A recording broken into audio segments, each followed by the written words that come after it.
The girl was the most beautiful performer in the circus, but during a rehearsal, she fell from a great height and died on the spot. At the time, everyone believed it was nothing more than a tragic accident. But one day, several years later, a young woman found a tarot card and used it to predict that someone would die that very night. To everyone's surprise, her prediction came true. The next day, a charred body was discovered in the fuel storage area, and that body marked the beginning of the truth behind everything. One day, the young detective Hajime and his friends arrived at an island resort for a vacation. There, they unexpectedly came across the Goblin Circus. The once famous traveling circus had fallen on hard times and was now struggling to survive. Hajime and his group soon got acquainted with the circus performers. There were 3 clowns known by the codenames Heart, Spade, and Club. There was also Beniko, a cold and elegant woman who played a vampire, Takuro, an agile performer, specialized in playing a werewolf, and Yamito was famous for his extraordinary contortion abilities. But before they could chat for long,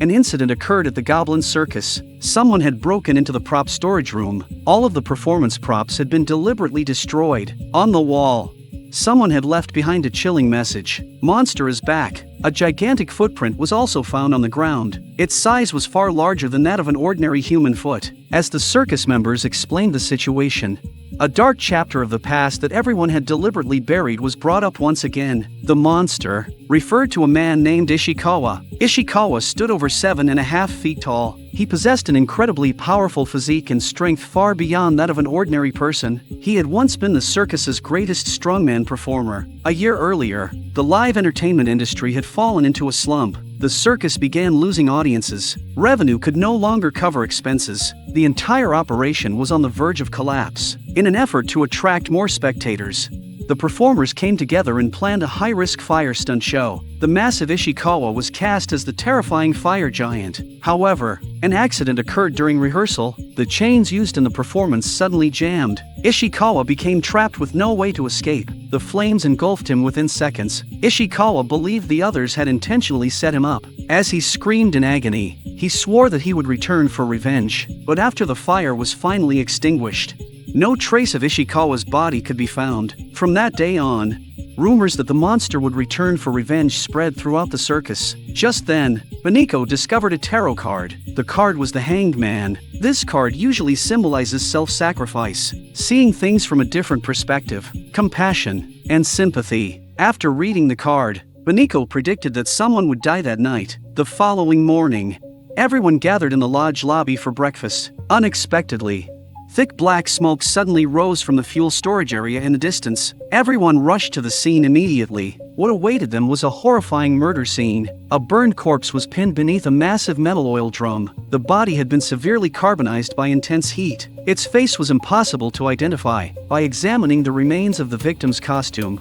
everyone confirmed that the dead person was the clown known as Club. On the scorched ground, someone had deliberately used gunpowder to spell out the word monster. After examining the scene, Inspector Isamu discovered 2 contradictory clues. Clear ligature marks were found around the victim's neck. The actual time of death was late the previous night. The body had been moved to the fuel storage area after the murder. However, the oil drum resting on top of the corpse weighed nearly 400 kilograms. An ordinary person could never have moved it. As everyone struggled to make sense of the situation, Beniko stepped forward and testified. She claimed that she had personally seen Ishikawa move an oil drum with his bare hands. No one else in the circus possessed that kind of strength. Hajime believed the killer had intentionally left behind the word monster and used the impossible-to-move oil drum to create the illusion of a vengeful spirit returning from the dead. Heavy rain had fallen throughout the previous night. Any ignition device would have been destroyed by the storm. Because of this, Hajime concluded that the killer had to be present at the scene when the fire started. That ruled out the possibility of a remote murder method. The list of suspects became much smaller. Inspector Isamu then verified everyone's alibis. Most of the circus members had been gathered in the lobby during breakfast. Only the clowns Heart and Spade had not appeared. The 2 claimed that they had been practicing in their room the entire time and served as each other's alibi.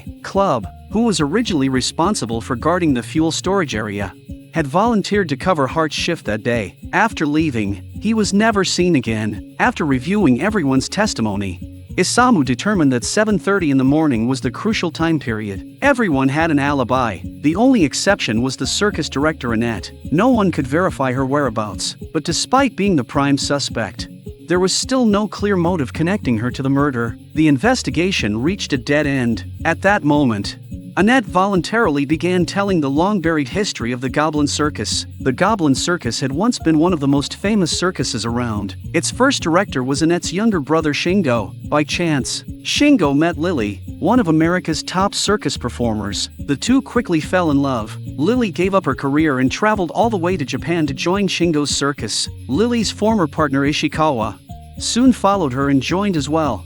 Back then, Annette and Lily performed as aerial acrobat partners. Ishikawa handled the strength acts. Shingo managed the circus's daily operations. Everyone worked together in perfect harmony. Their teamwork was what created the glory of the Goblin Circus. Shingo and Lily had 2 children. Their names were Noaru and Kento. But 2 tragic accidents shattered their peaceful lives and completely changed the fate of everyone in the circus. During an aerial rehearsal, Lily lost her footing and fell. She later died from her severe injuries. Shingo was devastated by the loss of his wife. Not long afterward, he was killed in a traffic accident. From that point on, the Goblin Circus steadily declined. The investigation came to a standstill. Meanwhile, Hajime's cousin Fumi began developing feelings for the quiet and reserved Kento. Wanting to get closer to him, she visited his room under the pretense of discussing an English script for Snow White. During their conversation, Kento briefly mentioned his late father. A deep loneliness could be seen in his expression.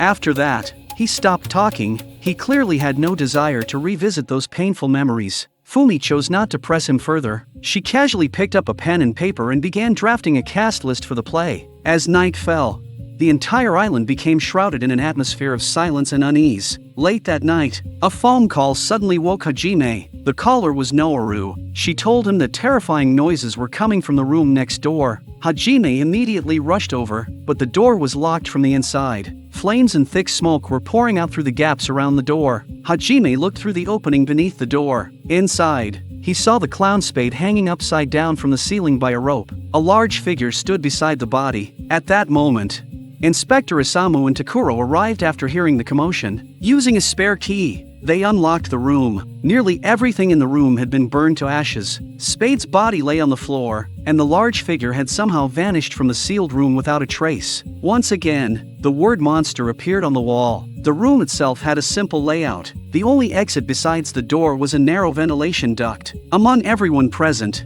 only Yamito, with his extraordinary contortion skills, could barely squeeze through it. Inspector Isamu carefully examined the remains of the fire scene. There, he found a partially burned piece of paper. Written on it were 5 English letters. Beneath them were 6 blank lines. Both murders were incredibly bizarre. In the first case at the fuel storage area, the killer would have needed enough strength to move an oil drum weighing hundreds of kilograms. In the second locked room murder, the killer would have needed a small enough body to escape through the narrow ventilation duct. These 2 completely opposite physical requirements could not possibly belong to the same person. The contradiction left Hajime unable to make sense of the case. Just when he found himself at a dead end, he accidentally turned on a faucet in the fuel storage area. The water carried a faint smell of fuel. That subtle detail, which most people would have overlooked, instantly sparked an idea in his mind. At that moment, Hajime finally understood how the killer had managed to move the massive oil drum. However,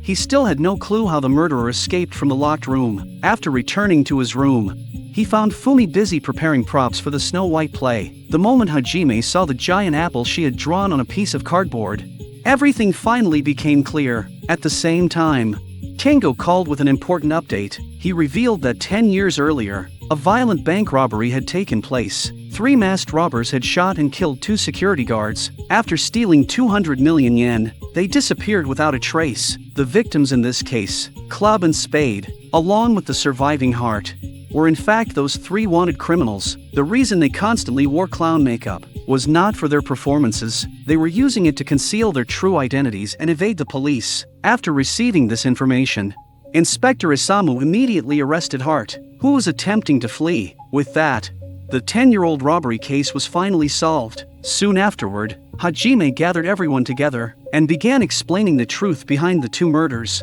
According to Hajime, the killer had carefully constructed 3 separate illusions. The first illusion involved the oil drum. The murderer wanted everyone to believe that the metal drum weighed several hundred kilograms and could only have been moved by someone with immense strength like Ishikawa. In reality, this was nothing more than a cleverly crafted deception. Before placing the drum on top of the body, the killer had secretly emptied all of the fuel inside. The empty drum was then positioned over the corpse. Afterward, the killer used a hose to siphon fuel from the other oil drums and transfer it back into the empty one. To avoid drawing attention, the killer removed only about 1/5 of the fuel from each drum. The loss from any single drum was so minor that no one would notice it. The entire process took less than an hour. As a result, everyone was led to believe that Ishikawa's vengeful spirit had returned. The second illusion relied on human nature to create an alibi for the real killer. Before Club's body was discovered, Hart and Spade had already found the corpse. The two men knew that if Inspector Isamu became involved,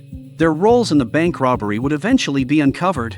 Because of this, they decided to burn the body themselves in order to destroy the evidence. But this reaction had been anticipated by the true culprit from the very beginning. The killer understood perfectly how selfish and cowardly the 3 robbers were, and how desperately they feared their past crimes being exposed. That was why the killer deliberately arranged for them to discover Club's body. The goal was to lure them into setting the fire. The thick black smoke attracted everyone's attention. Naturally, everyone assumed that Ishikawa's spirit had returned for revenge. Meanwhile, the true killer used the chaos to eliminate suspicion and establish a perfect alibi. The third illusion relied on the structure of the room itself. To create the locked room murder, to demonstrate the trick, Hajime recreated the murder method on the spot. He asked Yamito and Annette to lie on the floor and look into the room through the gap beneath the door. Both of them reported seeing a large masked figure standing inside the room. However, when the door was opened, the person who walked out was Fumi. Hajime explained that the killer had taken advantage of perspective. Using cardboard, the culprit constructed a distorted interior layout. The room was designed so that the left side appeared farther away than the right. The left side was also higher than the right. Even the back wall was not actually parallel. When people looked through the narrow gap beneath the door, their field of vision became extremely limited. The human brain automatically interpreted the distorted space as a normal room. As a result, Fumi's body appeared much larger than it really was. When Hajime first looked through the gap beneath the door, he immediately sensed that something was wrong. The killer realized this as well. That was why a burning torch was thrown into the room at once, igniting the gasoline and killing Spade. The resulting fire also destroyed the cardboard, strings, and other tools used to create the illusion. The crucial piece of evidence that exposed the murderer was the partially burned piece of paper. Everyone had misunderstood its meaning. When the paper was turned upside down, the remaining letters formed the word snow. It pointed directly to the script for the Snow White play. The 6 lines found beside the letters corresponded to Fumi's name. Earlier, Fumi had borrowed paper and a pen from Kento while drafting plans for the play. The ink had accidentally bled through onto the sheet underneath. Kento later used that same piece of paper while constructing the props needed for the locked room trick. Without realizing it,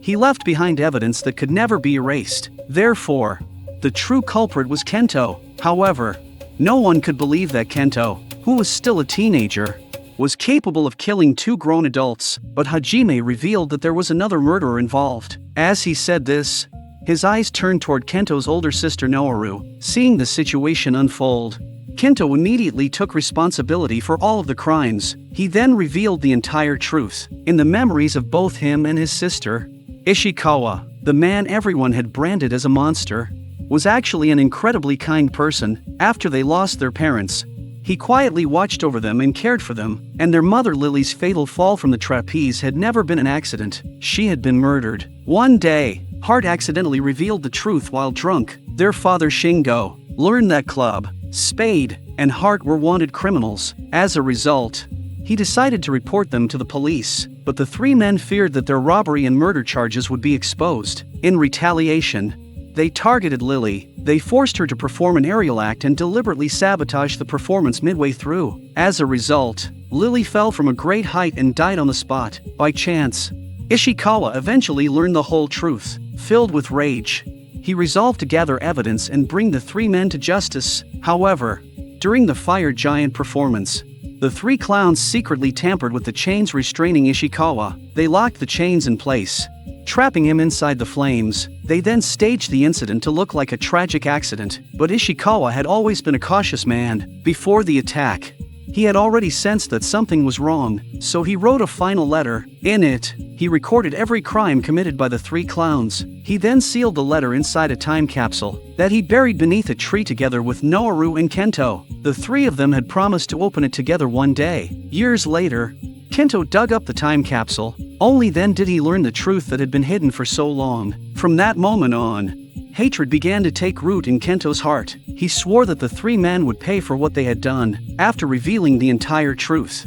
Kento was completely exhausted both physically and emotionally. Alone, he climbed onto the aerial platform where his mother had lost her life years earlier. He intended to end his own life there. At the last possible moment, Hajime grabbed Kento's wrist. Everyone rushed to move a safety cushion into place, but it was already too late. Just as disaster seemed inevitable, a towering figure suddenly appeared. With incredible strength, he pushed the massive cushion into exactly the right position, and standing before everyone was Ishikawa, the man who had vanished for years. It turned out that during the fire years earlier, Ishikawa had miraculously survived. However, he had suffered severe injuries. He drifted away with the ocean currents and was eventually rescued by a doctor who cared for him and treated his wounds. Although he temporarily lost all of his memories, everything came rushing back the moment he saw Kento again. Noharu and Kento embraced the man who had always brought warmth into their lives.